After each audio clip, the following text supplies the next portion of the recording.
হ্যাঁ বন্ধুরা, আগামীকাল কৌশিকী অমাবস্যা। আর এই কৌশিকী অমাবস্যা তিথিতে বিভিন্ন রকম রিচুয়াল বা টোটকা টিপস করে, কেউ তন্ত্র সাধনা করে বা নেগেটিভ এনার্জি দূর করার জন্য বিভিন্ন রকম স্পেল করে সমস্যা থেকে বেরিয়ে আসতে চায়। আর আমি আজকে বেশ কয়েকটা টিপস বা রিচুয়াল বলে দেবো, যেগুলো আপনার প্রবলেম অনুযায়ী আপনি সেটা করতে পারবেন। এবং দেখুন, খুব দ্রুত কিন্তু আপনার যে প্রবলেম, সেই প্রবলেম কিন্তু দূর হয়ে যাবে জাস্ট এই ছোট্ট রিচুয়ালে। সুতরাং ভিডিওটা শুরু থেকে শেষ পর্যন্ত দেখবেন, স্কিপ না করে। এবং সেই সঙ্গে সঙ্গে যারা একদম প্রথম দেখছেন আজকে চ্যানেলটা, একদম নতুন দেখছেন, তারা অবশ্যই চ্যানেলকে সাবস্ক্রাইব করে পাশের যে বেল আইকনটা আছে সেটাকে টাচ করে অ্যাক্টিভ করে রাখবেন পরবর্তী প্রত্যেকটা ভিডিও সরাসরি আপডেট পাওয়ার জন্য সবার প্রথম। হ্যাঁ, আমি reiki grandmaster Ajay Kumar Dutta, ICRT certified and affiliated member, USA. যারা উসুই বা ট্র্যাডিশনাল রেকি শিখতে চাইছেন অথবা হোলিফায়ার 3 রেকি শিখতে চাইছেন, traditional Karuna reiki, holy fire 3 Karuna reiki, লামাফেরা healing, crystal dowsing, angel therapy, numerology, law of attraction, যেটাই শিখতে চাইছেন অনলাইন বা অফলাইন ক্লাসের জন্য অবশ্যই এখানে যে নাম্বারটা দেওয়া আছে ক্লাস বুকিংয়ের জন্য, সেই নাম্বারে ফোন করে অথবা হোয়াটসঅ্যাপে মেসেজ করে ডিটেলস জানতে পারেন। সারা বছর কিন্তু আমি ক্লাস করাই এবং সারা বছর গাইডেন্স থাকে আমার কাছে যারা ক্লাস করেন। তবে আপনার যদি অন্য কোথাও মন টানে, অন্য কোথাও ইচ্ছা হয়, সেখানে অবশ্যই আপনি ক্লাস করতে পারেন। যেমনই করুন, যেভাবেই করুন, যেখানেই করুন না কেন, ভালো থাকাটা হচ্ছে সবথেকে প্রথম প্রায়োরিটি পায় আমার কাছে। যাই হোক, আসুন জেনে নেওয়া যাক এই কৌশিকী অমাবস্যায় আপনি কি করলে কি বেনিফিট পেতে পারেন। তো আসুন জেনে নেওয়া যাক অর্থনৈতিক সমৃদ্ধি পাওয়ার জন্য কি করবেন। এই অমাবস্যা তিথির মধ্যে যে কোনো সময় আপনি 7টি চাল নিন, 5টি এলাচ নিন, সাদা এলাচ, ছোটো বা বড়ো কোনো ব্যাপার নেই, ছোটো হলে বেটার হয়।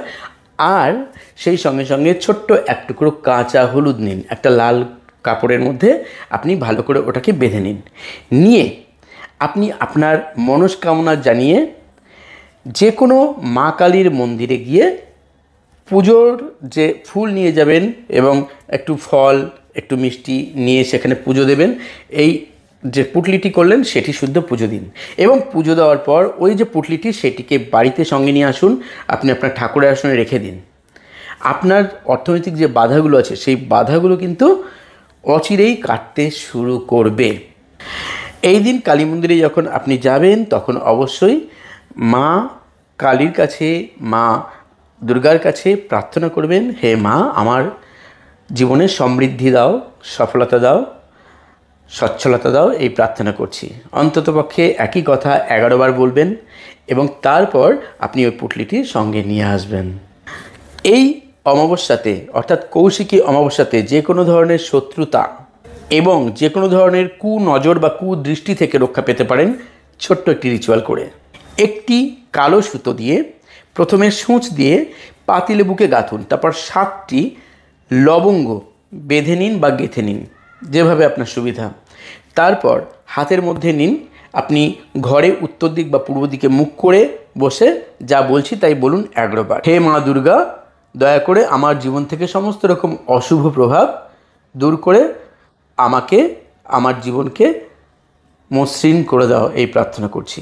জাস্ট এই কথাটা 11 বার বলুন। বলে ওই সুতো লবঙ্গ এবং লেবুসহ আপনার প্রধান দরজার উপরে ঝুলিয়ে দিন।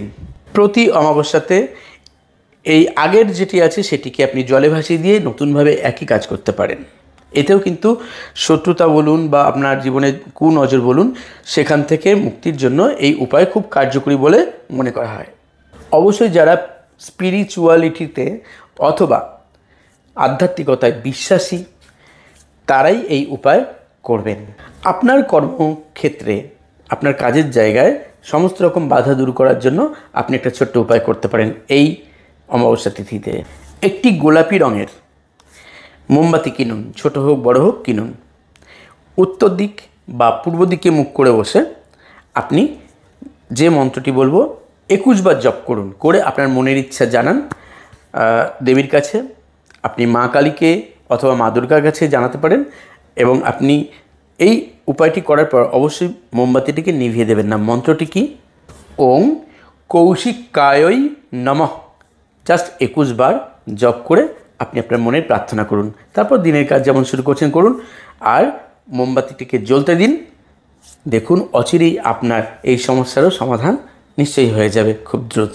প্রেম বা যে কোনো সম্পর্কের মধ্যে যদি কোনো সমস্যা এসে থাকে, সেখান থেকে কিভাবে বেরিয়ে আসবেন খুব দ্রুত, ওটাকে কিভাবে ঠিক করবেন। একটি গোলাপ ফুল নিন, আর যদি সম্ভব হয় একটি রোজ কোয়ার্টজ ক্রিস্টাল নিন, না হলে শুধু গোলাপ ফুলটাই নিন। নিয়ে যে কোনো মাতৃমন্দিরে যান, যে কোনো মাতৃমন্দিরে গিয়ে হাতের মধ্যে নিয়ে আমি যা বলবো 21 বার বলুন। হে মা, আমার ভালোবাসাকে আমার জীবনে ফিরিয়ে দাও, আমার সঙ্গে সমস্ত রকম ভুল বোঝাবুঝির অবসান হয়ে যাক, এই প্রার্থনা করি। খুব ভালো সুসম্পর্ক তার সঙ্গে যেন আমার হয়, যার কথা ভাবছেন বা যার সঙ্গে সম্পর্ক ঠিক করতে চাইছেন তার মুখ স্মরণ করে এই কথা বলবেন। 21 বার বলুন। বলার পর ওই যে ফুল বা রোজ কোয়ার্টজ ক্রিস্টাল যেটাই আপনি দিন, দিয়ে আপনি মায়ের কাছে অর্পণ করে দিন, দিয়ে চলে আসুন। দেখুন খুব দ্রুত আপনার সম্পর্কজনিত যে কোনো সমস্যা ঠিক হতে শুরু করবে। এই অমাবস্যা তিথি শেষ হয়ে যাওয়ার পরবর্তী 24 ঘন্টার মধ্যে আপনি একটা অ্যাবান্ডেন্স চেক তৈরি করতে পারেন। অ্যাবান্ডেন্স চেকের লিঙ্ক আমি এই ভিডিও ডেসক্রিপশন বক্সেও দিয়ে দিচ্ছি প্রথম দিকেই। এই যে উপায়টি বলবো, এই অ্যাওয়ারনেস চেক সম্বন্ধে দারুণ উপকার করে প্রসপারিটি আনতে, অ্যাওয়ারনেস আনতে, যে কোনো ধরনের মানি ব্লকেজ থাকলে সেটাকে কাটিয়ে দিতে। করে দেখুন, ভিডিওটা পুরো দেখবেন, যে আমি লিঙ্কটা দিয়ে দেবো ডেসক্রিপশন বক্সে এই অ্যাওয়ারনেস চেকের উপর। দুর্দান্ত রেজাল্ট কিন্তু তাতেও পাবেন, তবে সেটা অমাবস্যা ছেড়ে যাওয়ার পরবর্তী 24 ঘন্টার মধ্যেই করবেন। তো বন্ধুরা, আশা করছি এই ভিডিওটি আপনাদের কিছু না কিছু কাজে লাগবে। অবশ্যই দেবীকে প্রণাম জানিয়ে কমেন্ট বক্সে একটি মেসেজ করবেন, ইউনিভার্সকে ধন্যবাদ জানাবেন। আপনারা ভালো থাকবেন, আর চলিত হবে। ধন্যবাদ।